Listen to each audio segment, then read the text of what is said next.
Le Nouvel An à Crans-Montana, en Suisse, ça devait être une grande fête, mais ça a viré au drame absolu. Un incendie a complètement détruit le bar Le Constellation et aujourd'hui on connaît enfin le bilan humain de cette terrible catastrophe. On va revenir ensemble sur les informations qui ont été confirmées. Voilà, quelques jours seulement après le drame, cette image elle est très forte. Elle montre toute la solennité du moment à Crans-Montana. Et pendant que les hommages publics avaient lieu, en coulisses, un travail extrêmement pénible commençait pour les autorités. Identifier chaque victime et vraiment mesurer toute l'ampleur de la perte humaine. 9, c'est le nombre de victimes françaises qui a été confirmé. Un bilan final, qui comprend malheureusement une personne qui était portée disparue depuis le début, on sait maintenant ce qui lui est arrivé. Mais en tout, le bilan est bien plus lourd. 40 personnes ont perdu la vie.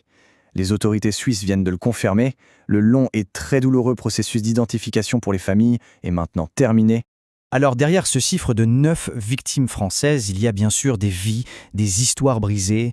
Les autorités ont commencé à communiquer quelques détails sur leur identité et ça dresse un portrait vraiment tragique de ceux qui sont partis.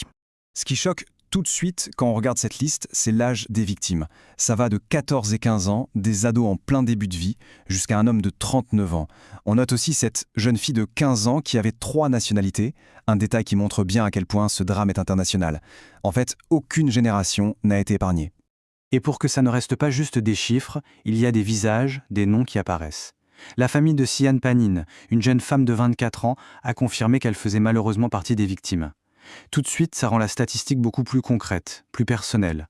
Et de la même manière, on a appris par sa famille, sur les réseaux sociaux, que Giovanni Putelli, un jeune homme des Vosges, fait aussi partie des victimes. Ces témoignages permettent de mettre des noms sur cette immense tristesse. Mais la France n'est pas le seul pays touché, loin de là. L'incendie de Crans-Montana, c'est une tragédie qui a eu des répercussions bien au-delà, touchant des familles dans plusieurs pays. La liste des nationalités, c'est un triste rappel du côté très cosmopolite de la station. Des Suisses, des Italiens, un Portugais, un Belge, la plupart très jeunes, tous venus pour profiter des fêtes. C'est une perte qui est partagée par plusieurs nations. Au-delà des personnes décédées, il y a eu l'autre urgence, soigner les survivants.